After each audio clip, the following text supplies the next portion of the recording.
L'émotion ténèbre et la raison elle-même, cette dichotomie, je l'ai compris, c'est Nous avons usé paille et sandales sur le même chemin conducteur de l'école de Coralie. En France, quand je suis arrivé, il y avait honte de se dire entier. Vous savez, la place éminente qu'occupe la femme dans la société négro-africaine.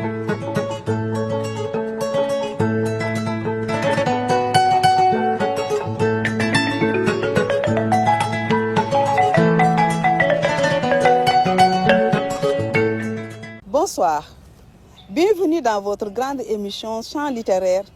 Pour votre 12e numéro, ce soir, mon invité me rappelle l'histoire du parapluie. Se balader sous la pluie peut être gênant. Il suffit d'ouvrir son parapluie, se balader puis de fermer une fois arrivé à destination. Eh bien, face à une question difficile de mathématiques ou de sciences, nous sommes devant M. Gueye qui va nous ouvrir le parapluie de l'esprit. Bonsoir, M. Gueye. Bonsoir, madame. Qui est M. Gueye? M. Gueye est un prof de mathématiques. Ouais, donc, on peut dire que c'est un enfant qui est né à Thiès, plus précisément à Thiali, où même j'ai grandi. C'est un enfant qui a fréquenté l'école publique. J'ai fait l'école élémentaire Gabriel Ngon. Puis de là au collège, je suis passé au collège Gabriel Ngon qui est à côté de chez vous. Privé bâtiment qui est à côté de chez vous. De là, je suis passé au lycée Malexi. Ensuite, je suis allé à l'université. De l'université, je suis passé à l'école normale. Maintenant, depuis 2013, je suis professeur de mathématiques. D'abord, j'ai commencé à enseigner au CEM Ababacar de Théon où j'ai fait 12 ans. Depuis cette année, je suis maintenant au niveau du CEM Collège de Thiès. Donc, c'est à 10 minutes de chez moi.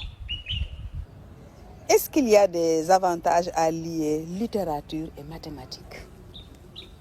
Bon, moi, je dis souvent qu'il est difficile de les dissocier. Parce que nous, on nous disait, quand on était élève, un bon scientifique est avant tout un bon littéraire. Entendant par là, il faudra avoir une culture littéraire. Vous savez, nous sommes des scientifiques, entre guillemets, des gens qui aiment écrire.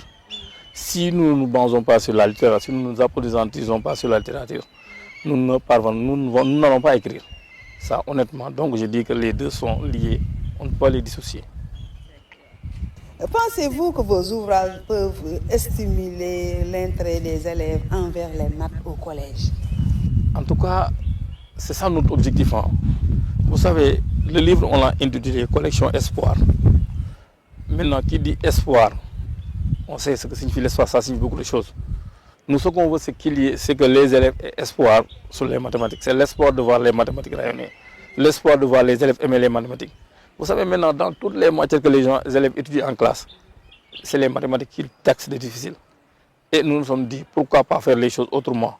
Raison pour laquelle nous avons dit collection espoir, et dans l'espoir d'amener les élèves à mieux se familiariser avec les disciplines ô combien important pour l'émergence et le développement d'un pays.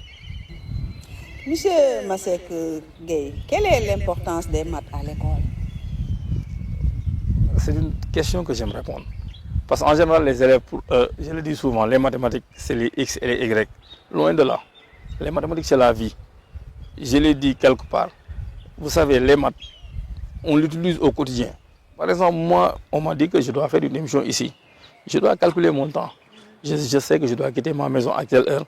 Je dois faire tel temps. Je dois être là où je dois être à tel temps. Tout ça sont des calculs mathématiques qu'on fait. Maintenant, les élèves, le malheur en est que dans nos classes-là, même on l'exige maintenant, approche par les compétences APC. Maintenant, il faut stimuler les apprenants, il faut leur donner des activités mathématiques qui sont en rapport avec leur vie quotidienne.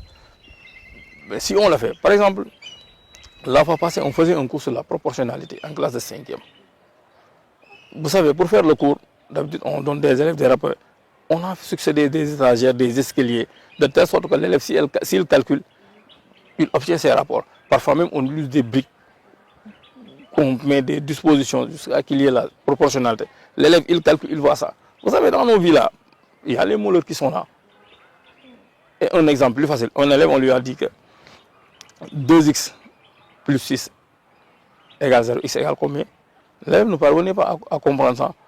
Mais quand on lui a dit que les deux briques coûtent 500 francs, quel est le prix d'une brique? L'élève a donné ça.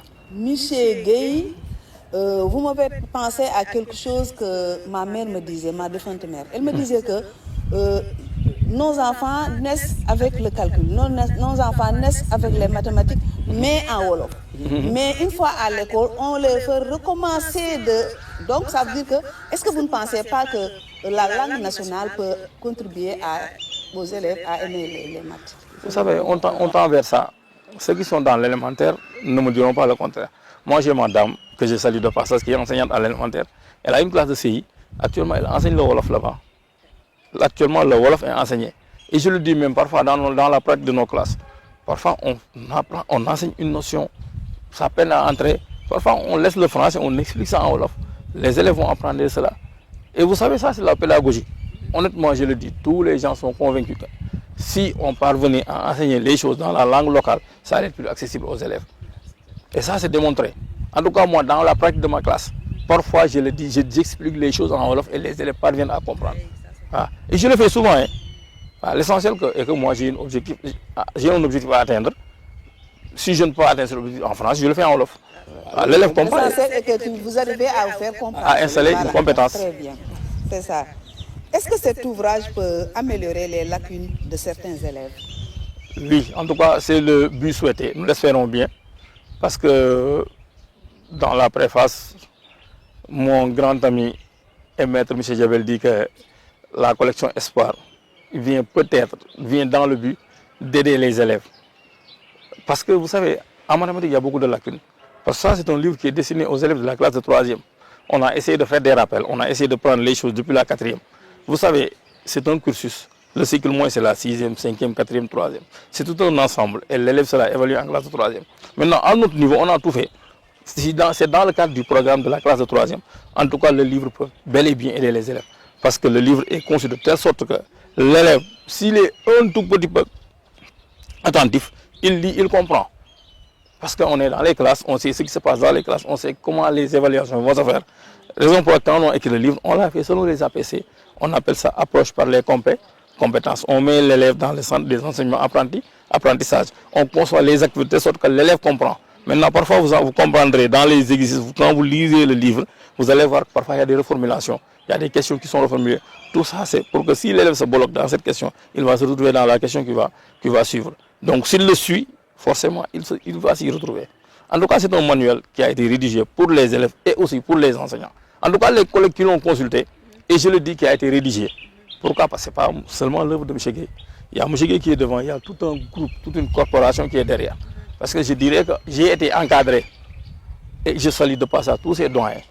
Mes collègues qui sont à Théon, les inspecteurs, les formateurs, les collègues qui sont à Thiès, de partout à travers le pays. Chacun a apporté sa pièce à l'édifice. Ce n'est pas seulement mon travail. Raison pour laquelle je dis que c'est un livre qui peut aider. Parce que ce sont les enseignants qui sont dans le milieu, ce sont les enseignants créés en main, ce sont les enseignants qui confrontent les élèves au quotidien, qui se sont réunis pour écrire ce livre. Il y a le nom de M. Gueye qu'on voit, parce que l'idée est venue de M. Gueye.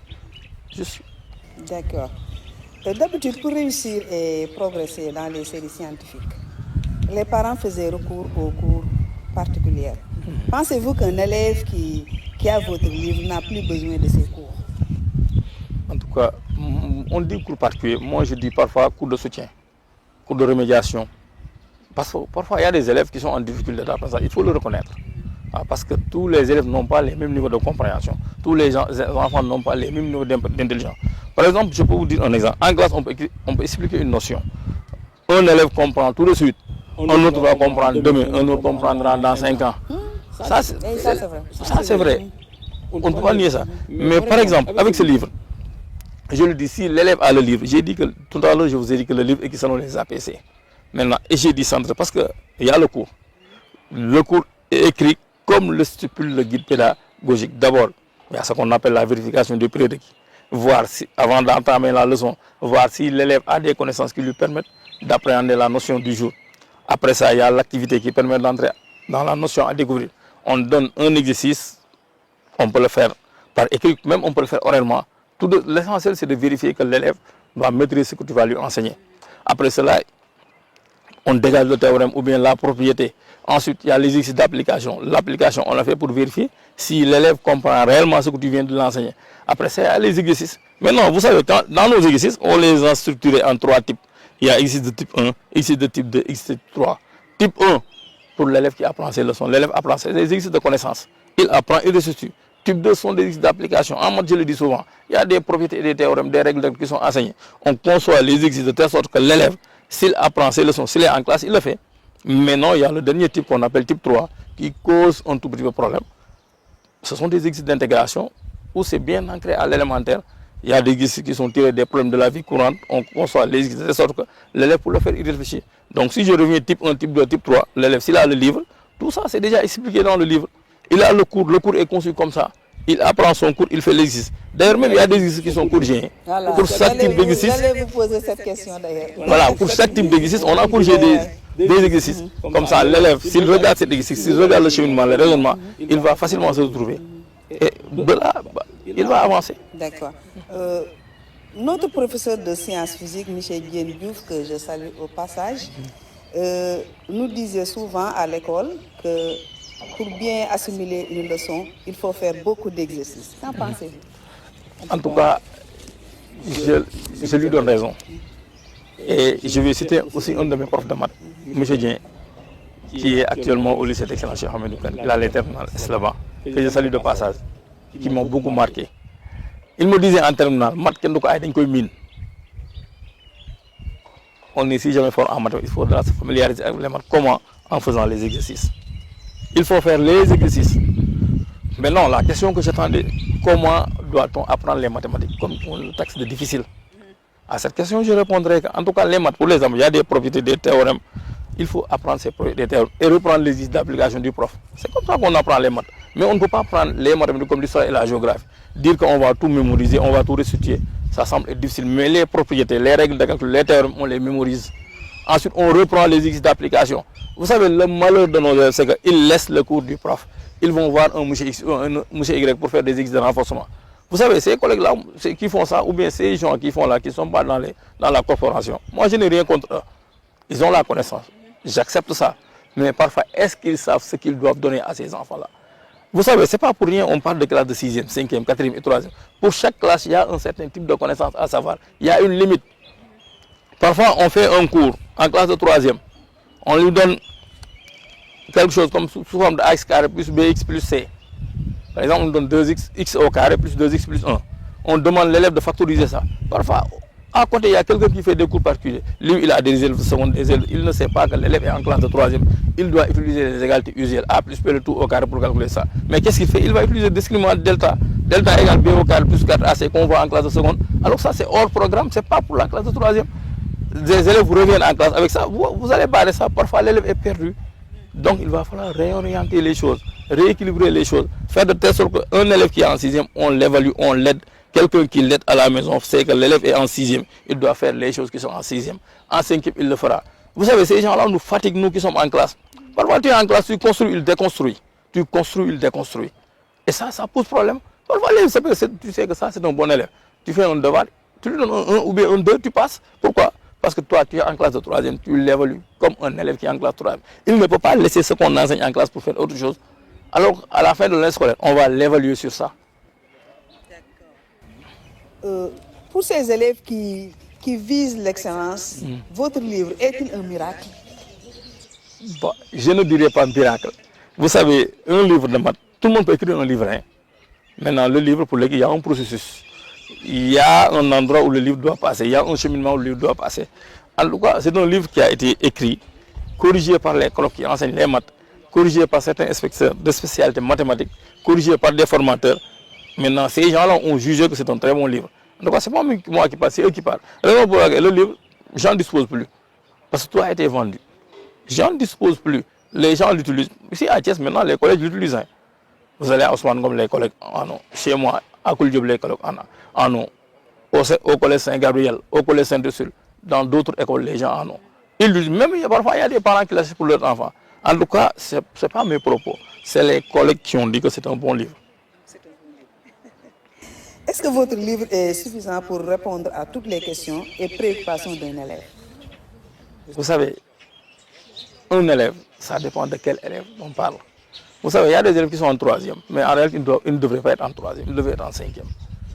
Parce qu'ils ont des lacunes qu'on ne peut pas compenser. Quand on dit un livre, c'est pour un élève moins. Un élève moins. Voilà. Vous savez, parce qu'on ne peut pas prendre toutes les préoccupations dans une œuvre. Ça, c'est impossible. Voilà. En tout cas, on a fait de telle sorte que s'il y a des rappels à faire, on a eu à faire ces rappels. S'il y a des vérifications de prérequis à faire, on a eu à faire ces... En tout cas, tous les élèves à qui on a donné ces livres-là, ils s'y retrouvent. En tout cas, peut-être ailleurs, quelque part, il y aura un élève qui aura des difficultés que même M. Gay ou bien M. X ne peut pas régler. Mais en tout cas, à notre niveau, on a essayé de donner quelque chose, de laisser un produit sur le marché qui va peut-être soulager les parents et même les élèves. Un élève qui achète ce livre, il peut rencontrer des questions ou des concepts qu'il ne comprend pas. Dans ce cas, qu'est-ce qu'il fait? Vous savez, dans le livre, j'ai laissé mon numéro. Et à chaque fois que je donne le livre, vous savez que l'œuvre humaine n'est jamais parfaite. Je reviens sur ce sens. J'ai donné mon numéro, j'ai laissé mes contacts sur le livre. Comme ça, si l'élève a des problèmes, il me contacte. Je lui viens en aide. Ça, je n'ai pas ce problème, parce que je suis là pour ça. Et même dans le livre, là, si un collègue voit quelque chose qu'on doit dire autrement ou bien reformuler autrement, j'ai laissé mon numéro. Il me revient, on le reformule. Parce que nous, ce qu'on veut, c'est que ce livre, au bout de quelques années, ce livre substituera à tous les livres qu'on lit en classe de 3e. En tout cas, on est sur cela, c'est ça le projet, en réalité. Donc c'est un projet qui est ouvert à tous les enseignants du pays. C'est un livre qui est en train de circuler à travers le pays. Maintenant, les gens peuvent regarder, il y a mon numéro, il y a les contacts des collègues qui ont participé. Ils nous reviennent, on va changer les choses. D'accord. Pour ceux qui viennent de nous prendre en main, en cours de route, nous sommes avec... vous êtes dans votre grande émission Champs littéraires et pour votre 12e numéro, nous recevons ce soir M. Masek Gueye, qui est professeur de mathématiques. Voilà, M. Gueye, beaucoup pensent que ces livres fournis sont la base théorique, tandis que les cours particuliers offrent aux élèves vraiment... Est-ce que vous pensez que ces élèves peuvent se suivre sur cet ouvrage? Vous savez, quand il s'agit de la recherche de connaissances, rien n'est suffisant. Rien n'est suffisant, mais je peux vous dire que pour la classe de 3e, l'élève qui doit se présenter au BFM, s'il a ce livre, il a 80% ou bien 95% de réussite sur son BFM. Parce que moi, je suis un enseignant créant, mais qui pratique la classe. Des gens qui ont participé sur l'élaboration de cette œuvre. Je vous prends l'exemple de M. Diopman. Il fut mon professeur au lycée Malixi. Actuellement, il est à la retraite. Quelqu'un qui a fait plus de 30 ans dans l'enseignement, actuellement, il est à la retraite. Ce sont ces gens-là qui ont participé à la rédaction de ce manuel. Ce sont ces gens-là qui ont corrigé le livre. Quand je prends les formateurs, les Djabel Diop et autres, ce sont des gens qui sont dans le système. Quand je prends le Cheikh Atab Goudiaby, qui est mon mentor, à qui je salue de passage, un éminent professeur qui est au niveau du séminaire de Théon, ce gars-là, il ne joue pas, il travaille. Quand il vous dit que ça c'est bon, ça veut dire que c'est bon. Quand c'est pas bon, il te dit ouvertement, il faut changer ça, c'est pas bon. Il est comme ça. Quand cette personne dit que c'est bon, ça dit c'est bon. En tout cas, à notre niveau, on est conscient que c'est un travail qui mérite d'être regardé. Heureusement pour nous, on a laissé le temps faire les choses. On a écrit le livre et pas une année, mais on a pris 5 ans. 5 ans pour rédiger ça. Ensuite, on a pris une année qu'on a soumis ça à une correction. Ensuite, on a pris le temps de faire dérouler ça dans nos classes avant de publier ça. Même après la publication, on a eu des retours. On a essayé de corriger. Raison pour laquelle on a publié ça après, on l'a fait à compte de 10 livres, 15 livres, 20 livres qu'on donne d'abord aux enseignants, aux profs de maths. Ils regardent, ensuite ils nous reviennent avant d'aboutir à cela. D'accord. Les niveaux des élèves ne sont pas les mêmes. Je m'explique. L'élève qui a des lacunes et celui qui vise la spécialité mathématique. Quel conseil leur donnerez-vous? Vous savez, parfois ça, il faudra parler avec les parents. Parfois, il y a des gens qui n'ont pas de disposition de faire les mathématiques. Parfois, les parents poussent les élèves, ils les poussent. Finalement, ils vont fatiguer ces enfants-là. C'est une question de prédisposition. Si l'enfant n'a pas de prédisposition en mathématiques, laissez l'enfant faire la série L. En tout cas, moi, je me dis que la finalité, c'est d'avoir une réussite sociale. Qu'on soit littéraire ou scientifique, on est tous bons pour le développement de ce pays. C'est le pays qui nous intéresse. En tout cas, je dis une chose à ces parents-là, il faut qu'ils cessent de bousculer les enfants. À défaut de les faire accompagner par un accompagnant, par un accompagnateur, quelqu'un qui les aide, il faut trouver un bon répétiteur pour son enfant. J'ai dit un bon répétiteur, c'est quelqu'un qui ne se met pas là à dénigrer le prof. Parfois le prof fait un cours, il vient essayer de faire un autre cours. Un répétiteur, c'est quelqu'un qui reprend le cours du prof, il demande à un enfant, s'il n'a pas compris, il ne comprend pas, il reprend ces notions-là. Ensuite, il aide l'enfant à refaire l'exercice du prof. À la fin de cela, s'il a le temps, il lui donne d'autres exercices. Mais malheureusement, le problème c'est que parfois nos parents n'aident pas les enfants. il leur met dans un cours groupé. Moi, je me demande, je ne peux pas expliquer ça. Comment quelqu'un peut enseigner les maths, les SVT, la philosophie, l'anglais, l'histoire et la géographie, et ils disent aider leurs enfants. Une personne qui fait tout ça. En tout cas, moi, je suis prof de maths. J'enseigne les maths. À la limite, parfois, même les SVT. Ah. Je m'en limite à ces 2 disciplines, mais quelqu'un peut enseigner 8 disciplines. Et dans une maison, il a 80 élèves. Et les gens diront pas X, pas Y. Et vous pensez que ça, c'est aider un enfant. Je me dis que parfois, ce sont même les parents qui n'aident pas leur enfant. Moi, je me dis que si je n'ai pas les moyens de payer un cours d'un enfant à domicile, moi, je ne peux pas sacrifier mon enfant à l'amener dans ces groupes-là où il n'apprend rien. Alors, parfois, on déconstruit ce que le prof construit. Moi, je le laisse chez moi. Je cherche quelqu'un pour l'aider, un grand frère du quartier. Ou pas, je l'appelle, s'il a des affaires, il l'aide à le faire. Et même mieux encore, je peux essayer de contacter son prof. Mon enfant a des difficultés. S'il contacte le prof, tous les profs seront d'accord de recevoir un coup d'appel similaire. Moi, si vous m'appelez, mon enfant a des problèmes, je ferai tout pour l'aider. Parce que je me dis que c'est l'idéal, mais malheureusement, ils doivent cesser à amener les enfants dans les cours regroupés où on enseigne 18 matières à la fois. Et une même personne qui l'enseigne. Il a la 6e, la 5e, la 4e, la 3e, et la terminale pour 2 heures de temps. Comment peut-il faire? Donc nous devons aider nos enfants en bien les orientant. Si on n'a pas les moyens de payer un cours de renforcement à domicile, on cherche de l'aide aux alentours. Mais monsieur Gueye, c'est difficile, hein? Parfois on a 5 enfants, bon, tu es obligé de les soutenir parce que c'est difficile. Donc les cours groupés là, je crois que ça aussi. Est-ce que les parents pourront... Je ne dis pas qu'ils n'amènent pas les enfants dans les cours groupés. Je m'explique davantage. Vous savez, les cours, il y a un prof qui fait un cours groupé en mathématiques. Ce prof peut aider. Il y a un prof qui fait un cours groupé en philo, il peut aider. Mais un prof qui fait... en réalité, ce ne sont même pas des professeurs. C'est des gens qui sont dans le quartier, qui cherchent de l'argent, si je peux parler ainsi. Et si c'est des professeurs? Non, les profs ne feront jamais ça. Les professeurs, ce qu'ils font, il y a 3 profs. Un prof de maths, un prof de PC, un prof de SVT. Ils font maths, PC, SVT. L'un fait maths, l'autre SVT et le dernier PC. Ils établissent un emploi de temps. L'élève, s'il vient aujourd'hui, il va apprendre la maths. L'autre jour, PC, ainsi de suite. C'est comme ça qu'ils font. Mais je parle des gens qui sont dans les quartiers. Ils ne font que chercher de l'argent, ils ne font que détruire, ils ne font que déconstruire ce que nous construisons dans les classes. Ça veut dire que le En tout cas, M. Niass, moi je vous salue de passage. Vous, je sais que vous n'êtes pas comme ça. Parce que vous arrivez à faire construire beaucoup de choses chez nos enfants, que ce soit la géographie, l'histoire, les maths, les sciences. Chapeau, M. Niass.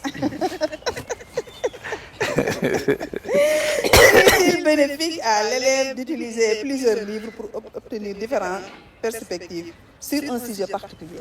Ouais, si l'élève a ses prédispositions.